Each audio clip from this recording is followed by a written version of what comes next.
Magandang hapon sa ating lahat, no? So, wala nang intro-intro nito, no? Kasi alam kong itong video na to is nakaraang ilang buwan pa ito in-upload, no? Pero sobrang nakapagtataka talaga. Ang daming subscribers ng GMA Network. Pero alam mo yung 22K views lang. Alam mo yun, sobrang nakakapagtataka talaga kaya gusto ko talagang ipalabas 'to 'no, sa channel ko. Gusto ko talagang malaman pa ng maraming Pilipino ang katotohanan. Alam niyo, makikita mo naman talaga, na totoo kasi hindi siya magsasalita on air, ibulgar lahat ng mga pangyayaring korupsyon sa bansa kung ito'y hindi totoo at wala siyang ebidensya. Kaya panoorin natin 'to. Ang budget ng Pilipinas ay hawak lang ng dalawang tao. Hawak lang siya ni Congressman Zaldico at ni Congressman Martin Romualdez. Naku! Paano yan? Hawak lang pala ng dalawang tao. Yung pera ng taong bayan, yung pera natin, yung pera ng bansa, hawak lang ng dalawang tao. Kaya naman pala ang daming mahihirap. Kasi dalawang tao lang pala yung nakikinabang, no? Yan ang katotohanan. Halimbawa ko dito, medyo mahaba ito, kaya pagpasensyahan mo. Ang halimbawa ko dito, sa DepEd muna tayo. Sa Department of Education, noong taong 2023, merong 5 billion na inapprove para sa classroom construction. Nagulat ako kasi merong mga lumapit na miyembro ng House na humihingi. Hinihingi nila yung 5 billion, parte ng 5 billion na budget. Sino kaya yung mga membro ng House na nanghihingi? Naku, kapal, no? Kapal, budget para sa DepEd. Hihingi ka ng parte sa budget ng DepEd. Ano ka, classroom? Ikaw yung i-construct? Kasi nanghihingi, ano ka, paaralan? Siguro may mga paaralan siya, no? Hindi naman natin alam, baka naman. Wala kasi akong experience sa ganyan. At saka ang pagkakaintindi ko, pag in-approve na yan ng Office of the President, ibibigay na yan, pagdediretso na yon sa approval at trabaho ng Department of Education sa construction. Correct. Yan yung dapat na mangyari, di ba? Pero alam mo, may nag-comment dito, may nag-comment talaga, sobrang ganda ng comment niya. Alam mo, sabi niya, bakit nga daw po si Sara walang alam sa pagiging VP niya? Hindi niya naiintindihan yung sabi ni Sara na wala siyang experience dito. Wala siyang experience sa pangungurakot na ganyan. Yun yung ibig sabihin niya, na wala siyang experience na may manghihingi ng budget, ng parte, ng budget na para dapat sa DepEd. Hindi niya na-experience yung ganun kasi walang kurakot sa kanila. Yun yung ibig sabihin niya. Naku, talaga tong mga nagko-comment, hindi rin nakikinig ng maayos ng mga classroom. Nagulat ako, may humingi. Magkano ba ang amin dyan? Magkano ba ang amin dyan? So sinabi ko, hindi pwede ito. Tama. Kasi ang mangyayari nito, hindi magagawa ng Department of Education ang trabaho namin na mag-construct ng classroom ayon sa classroom backlog at sa prioritization base sa backlog at sa classroom construction. Correct. Paano pa makaka-construct? Paano pa itatayo yung mga classroom building ng maayos na kinakailangan ng iba't ibang paaralan dito sa Pilipinas kung hiningan na, 'di ba? May backslash na So sinabihan ko yung isang congressman, sabihan ninyo si Martin Romualdez na hindi pwede chap-chapin ang classroom construction na 5 billion. Kaya kung makikita ninyo sa budget proposal na approved ng Office of the President, 5 billion yon. Pero nung lumabas yung GAA o yung budget approved noong 2023, naging 15 billion siya. Dahil hindi nga ako pumayag. Alam mo, kaya siguro nagalit si Martin Romualdez kay Sara. Kasi ayaw ni Sara ng mga korap eh. Kaya siguro siya nagalit kasi hindi siya bibigyan. Hindi in-honor. Hindi in-honor ni Sara yung pagsabi niya ng paghingi niya ng parte. Kasi siguro he was used of doing it na maghingi ng parte. Tapos biglang pagdating kay Sara, wala. Yun. Kaya siguro siya nagalit. Kaya yun, ang atake. Inaatake niya ngayon si Sara. Na kunin yung 5 billion, dinagdagan nila ng 10 billion yung classroom construction ng Department of Education. Yung 10 billion na yon hindi kontrolado ng Department of Education. Grabe no, ang laki. Mas malaki pa sa project na 5 billion. Ang dinagdag nila is 10 billion yung mapupunta sa kanila, yung kukunin nila.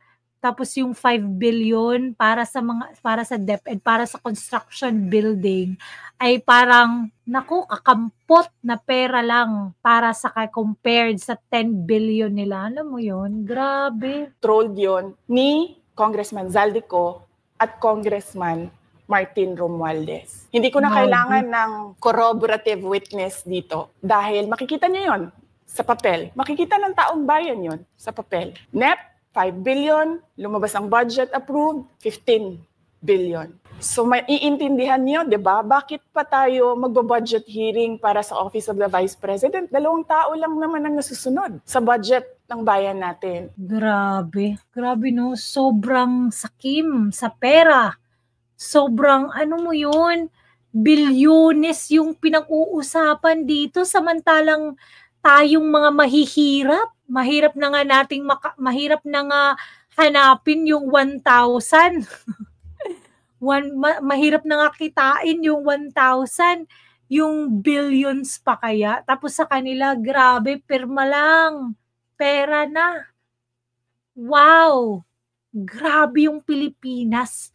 Kaya naniniwala talaga ako sa sinasabi ni Isko Moreno, alam mo yun si Yorme, na pwedeng maging Singapore ang Pilipinas.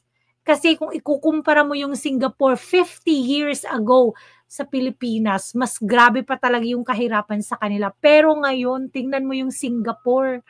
So pwede daw tayo maging Singapore kung hindi lang talaga kurakot yung mga nasa gobyerno natin. We really need, alam mo yung mga government officials na may puso para sa mga mahihirap. Tulad ni Marcoleta. Para na akong nagka-campaign nito eh.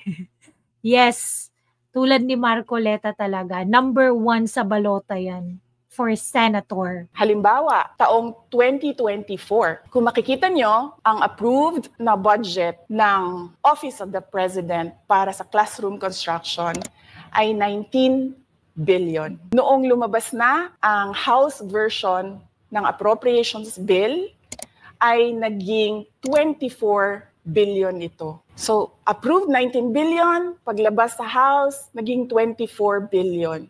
At doon sa 24 billion na yon, kung hahanapin mo sa papel, kinuha nila ang 5 billion ng repairs ng classrooms at nilagay nila doon sa 19 billion para maging 24 billion siya. So ang naiwan... Grabe!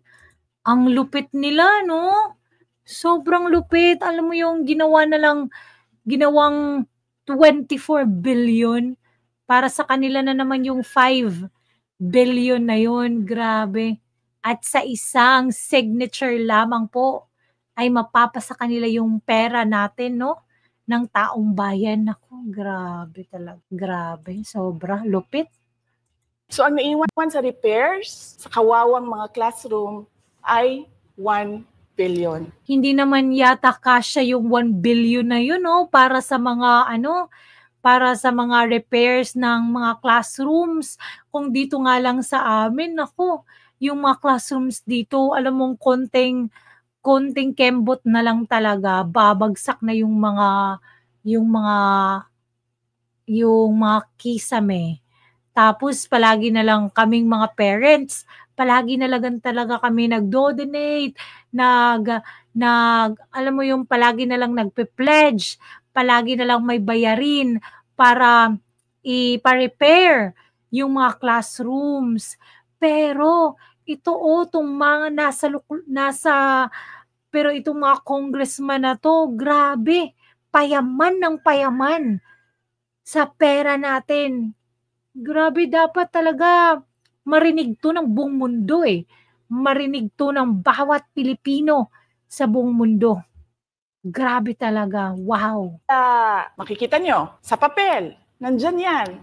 Naging 24 billion. At hindi lang yan, dahil noong 2023 ay hindi ako pumayag na hindi masunod yung DepEd na rules sa paano mag-classroom construction based on need. Ang ginawa ngayong 2024, inattach nila ang listahan na kung saan gagawin ang mga classroom construction worth 17 billion. Grabe no, para sa paningin ng ang iba makikita nila na, oy, valid to kasi merong mga listahan kung anong gagawin sa 17 billion. Grabe detailed kung anong dapat na gagawin. So, kamo para sabihin ng ibang mambabatas na hindi siya masyadong mahalata.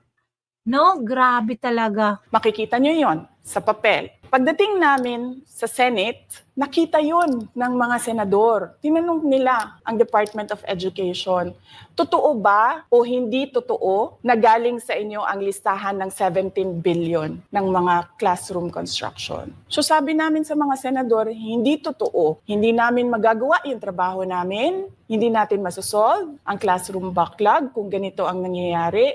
Pwede ba ninyo kaming tulungan?